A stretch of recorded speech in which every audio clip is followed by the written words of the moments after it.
அண்ணாமலை அன்னைக்கு இடுப்புக்கெல்லாம் பேசின தப்பு எது முதல்ல நடந்துச்சு? அதை யாரும் இங்க ஆதரிக்கல சார். இப்ப நீங்க சொல்லுங்க கேக்குறீங்களா?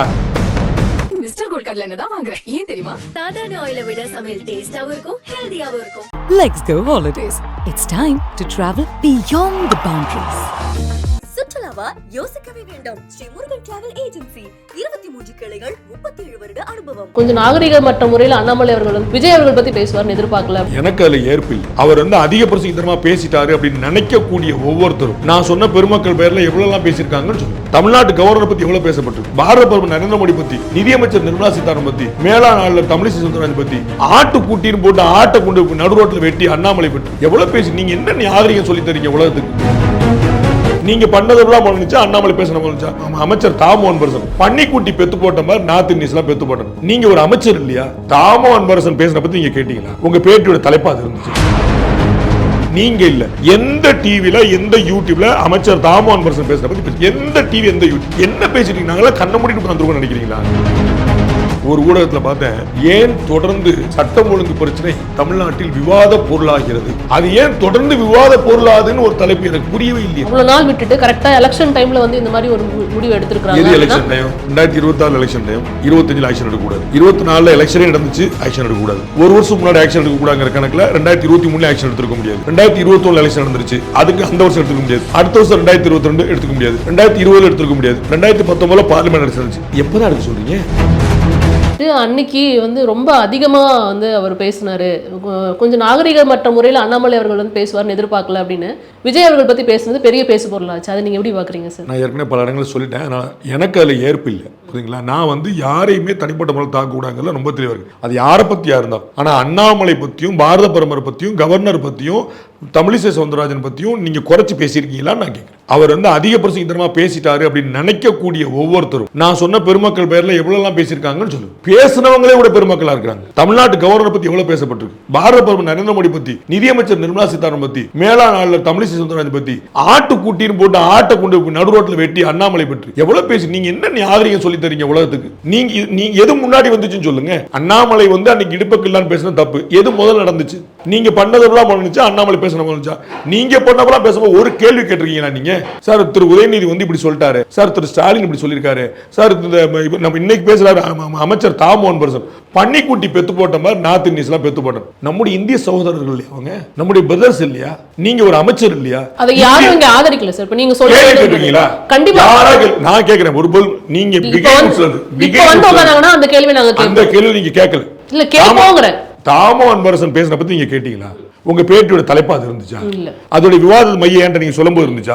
நீங்க இல்ல எந்த டிவில எந்த யூடியூப்ல அமைச்சர் தாமோகன் பரசன் பேசுற பத்தி எந்த டிவி எந்த யூடியூப் என்ன பேசிட்டீங்க? நாங்களா கண்ண மூடிட்டு உட்கார்ந்துருக்கோம் நினைக்கிறீங்களா? காதே கேட்காது நினைக்கிறீங்களா? பன்னிக்குட்டி பெத்து போட்ட மாதிரி பிள்ளை இது தவறு, இதுவும் தவறுதான். இப்ப யாரும் இவங்களுக்கு இருங்க, இதே கருத்து இதுக்கு முன்னாடி துரைமுருகன் சொல்லிருக்காரு. அப்பயாவது யாரா கேட்டீங்களா? சரி, தாமோகன் பரசன் நேத்து கேட்டார் சார், 24 hours டைம் கொடுக்க மாட்டீங்களா, நாங்க 4 கழிச்சு கேட்போம்ல. துரைமுருகன் இதுக்கு முன்னாடி அப்படியே பேசியிருக்காரு.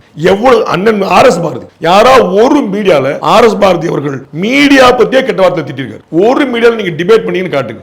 ஒரு மீடியா நானே பர்சனலா கேள்வி கேட்டிருக்கேன், பேட்டியிலேயே கேள்வி கேட்டிருக்கேன். எங்களுக்கு சான்ஸ் கிடைக்கும் போது அந்த கேள்வியை முன்னாடி வைக்கிறோம். இன்டர்வியூ கொடுத்தா வச்சிரதான் போறோம். சான்ஸ் கொடுக்காத கூட புத்திசாலி. சான்ஸ் கொடுக்கறது தப்பானாலும் இல்லையா? உங்களுக்கு பரவாயில்ல நீங்க கேளுங்கன்னு சொன்னா தப்பானாலும் இல்ல. சான்ஸ் அவங்கள முன்னாடி உட்கார்ந்து இன்டர்வியூ வந்தாங்க. கேள்வி அண்ணாமலை பேசுறது எனக்கு உடன்பாடு இல்லைங்க. நான் ரொம்ப தெளிவா சொல்லிட்டேங்க. நான் 4 நாள் முன்னாடி சொல்லிட்டேன். அன்னைக்கு பேசின அன்னைக்கு மறுநாள் காலையிலே சொல்லிட்டேன். ஆனால் அவரை குற்றம் சாட்டுகிற யார் இதை பேசவில்லை? இயேசுநாதர் சொன்னதான். அடுத்தவர் மீது குற்றம் சாட்டுகிற நீங்கள் யார் குற்றவாளி இல்லைன்னு நான் இதை திரு ஜி.கே. வாசன் எழுப்பலாம். அவருக்கு இந்த தார்மீக உரிமை இருக்கு. என்ன தம்பி இப்படி பேசுறீங்க? அவர் யாரையும் பேசார். வேற எந்த அரசியல் தலைவருக்கு நீங்க சொல்லுங்க, என்ன நீங்க யூ நேம் எனி. திரு சீமான் பேச முடியுமா?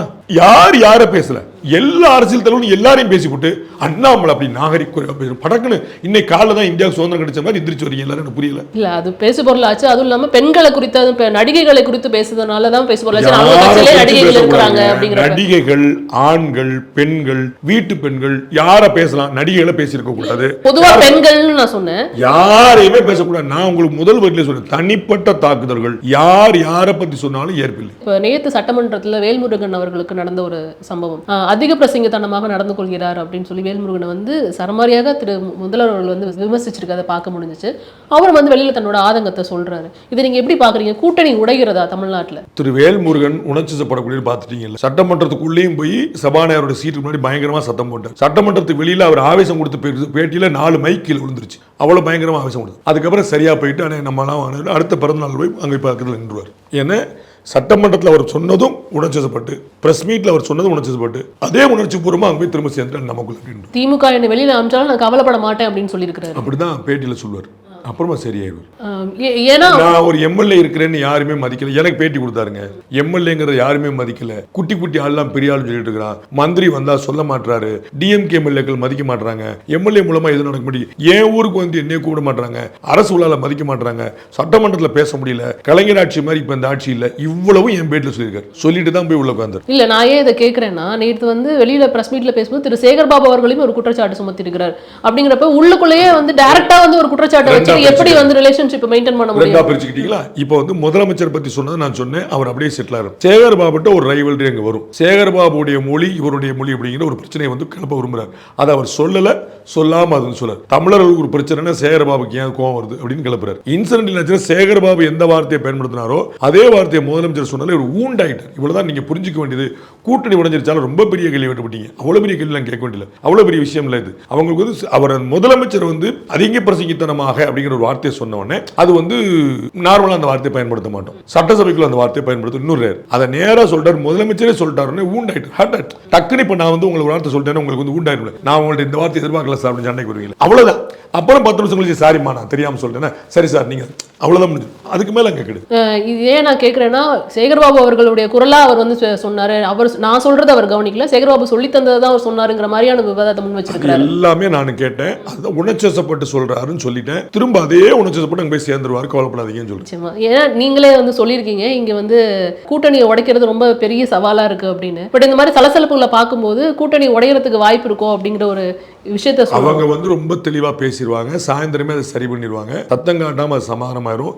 இந்த காரணங்களுக்கெல்லாம் கூட்டணி உடைவதில்லை. கூட்டணியில் இப்ப இவர் உடைஞ்சதுன்னா இவருக்கு 2 வாய்ப்பு தான் இருக்கு. இவர் சீமான் கூட போறதுல எந்த பிரயோஜனமும் இல்லைன்னு நினைப்பாரு. அவரோட சேர்ந்தா ஜெயிக்க முடியாதுன்னு நினைப்பாரு.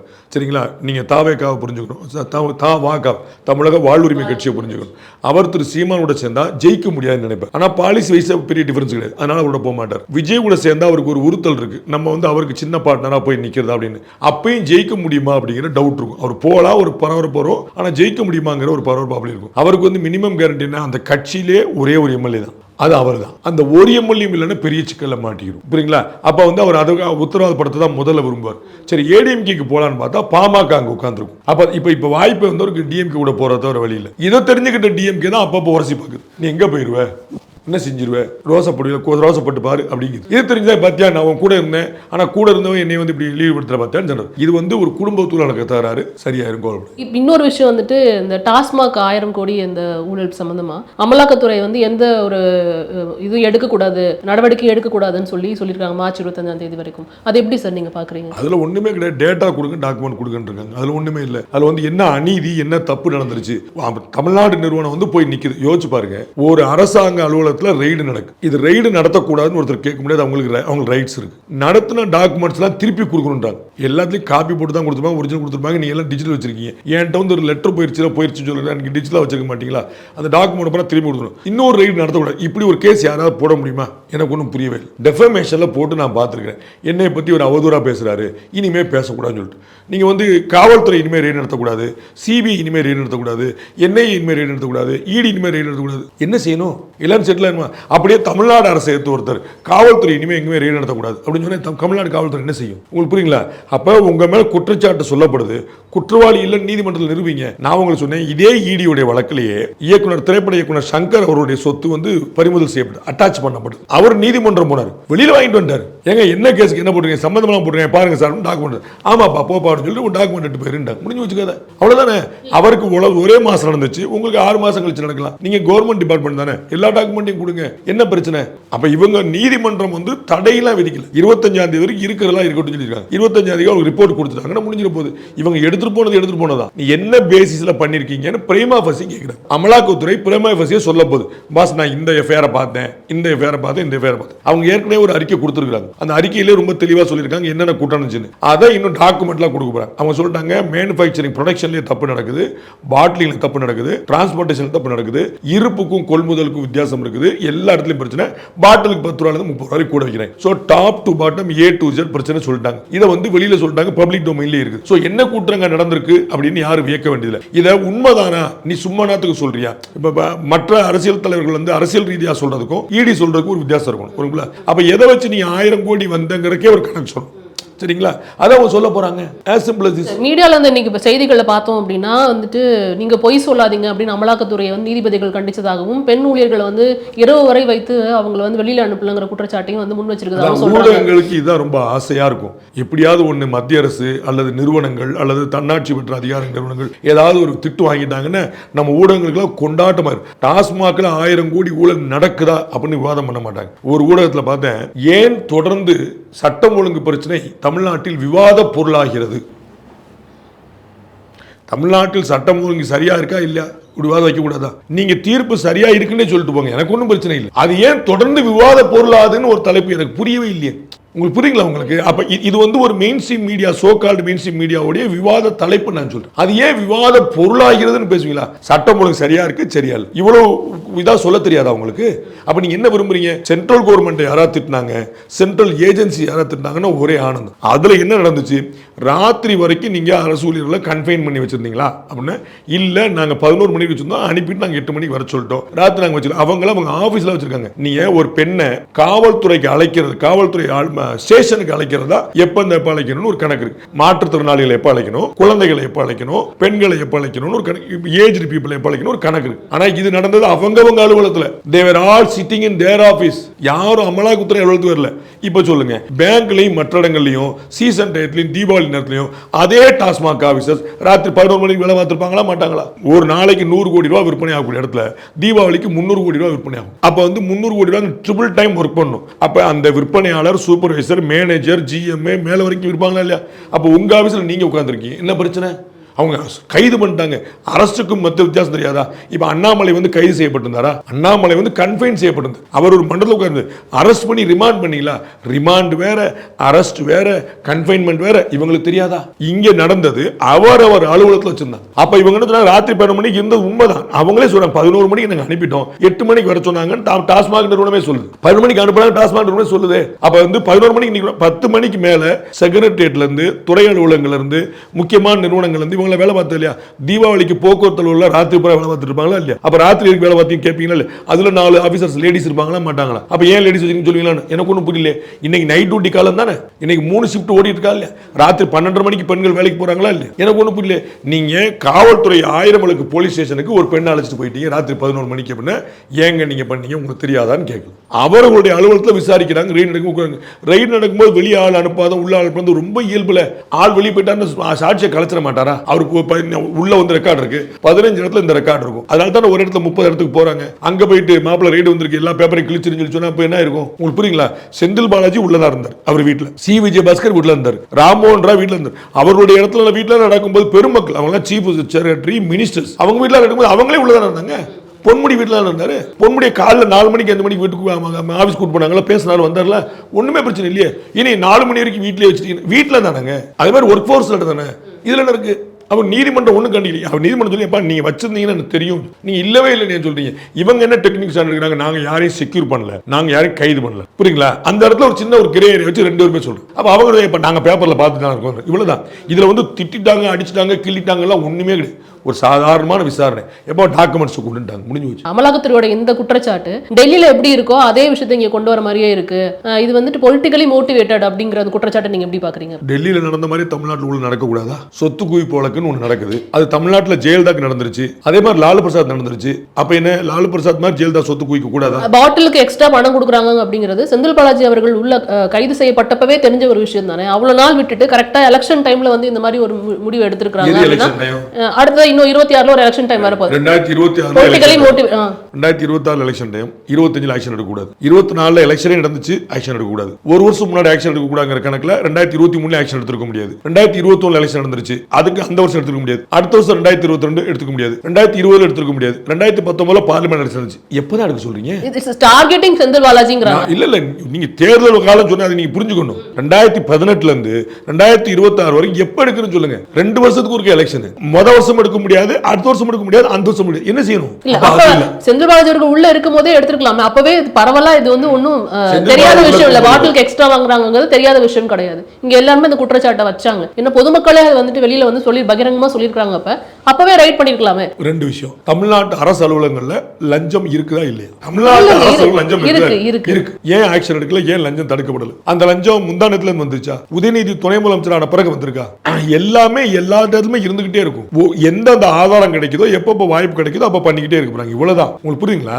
அப்ப வந்து நீங்க சொல்லிட்டீங்க நீங்க வந்து தமிழ்நாட்டில் லஞ்சம் இருக்கு. நீங்க அழகா சொல்லிங்க இந்தியா முழுக்க லஞ்சம் இருக்கு வச்சுக்கலாம். அப்ப இந்தியா முழுக்க ஏன் லஞ்சம் ஒழிக்கப்படல? ஏதோ ஒரு பாயிண்ட்ல நின்று இருக்கணும்ல. இட் இஸ் எக்ஸிஸ்டிங் எல்லாருக்கும் தெரிஞ்சிருக்குல்ல. ஏன் உணர்ச்சிப்படாம யோசிக்கணும்? புரியுங்களா? அப்ப செந்தில் பாலாஜிக்கு முன்னாடி ஏடிஎம் காட்சியில் நடக்கலையா?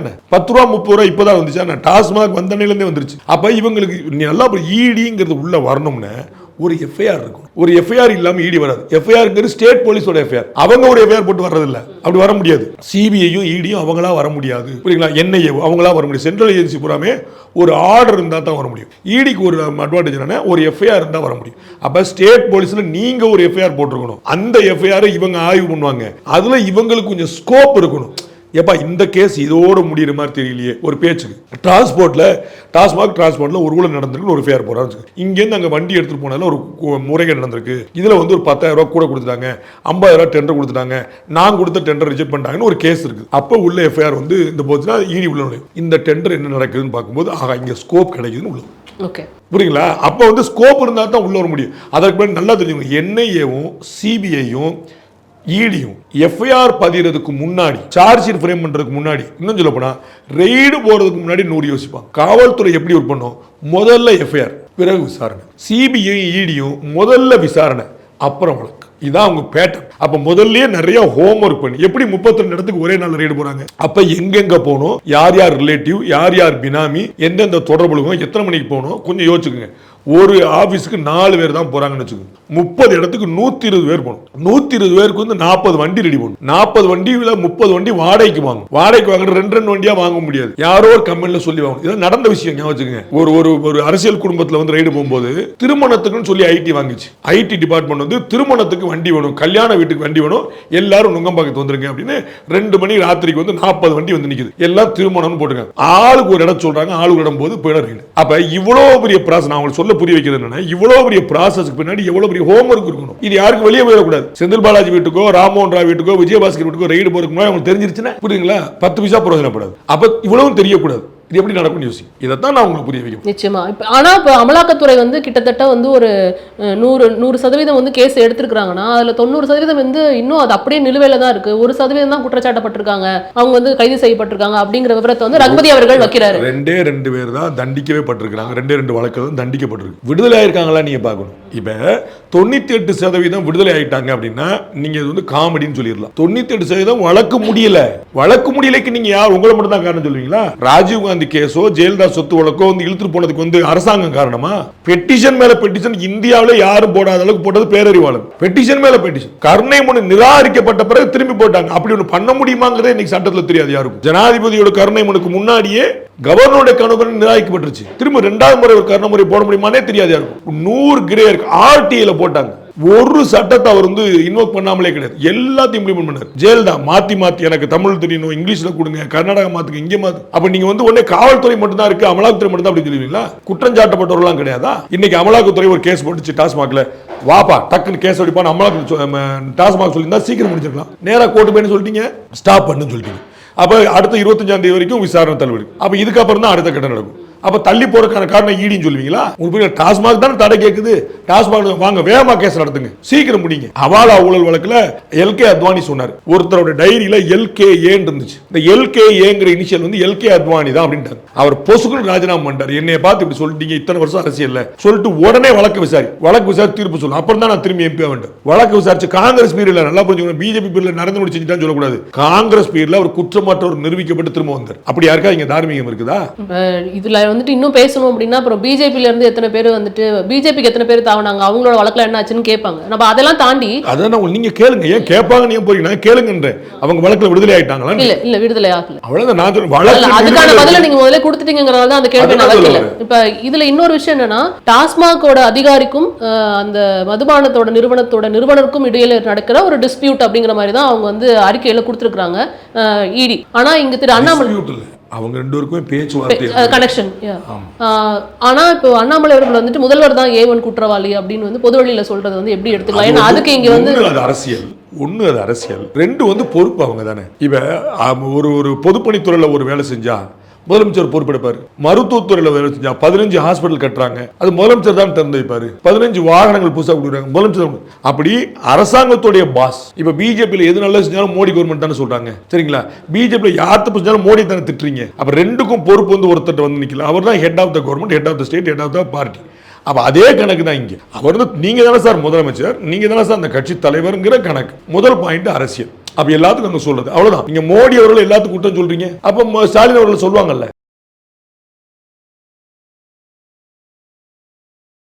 மிஸ்டர் கோல்ட் கடலை எண்ணெய் தான் வாங்குறேன். ஏன் தெரியுமா? சாதாரண ஆயிலை விட சமையல் டேஸ்டாவும் இருக்கும், ஹெல்தியாவும் இருக்கும். Let's go holidays. It's time to travel beyond the boundaries. சுற்றுலாவா யோசிக்கவே வேண்டாம். ஸ்ரீ முருகன் டிராவல் ஏஜென்சி 23 கிளைகள், 37 வருட அனுபவம்.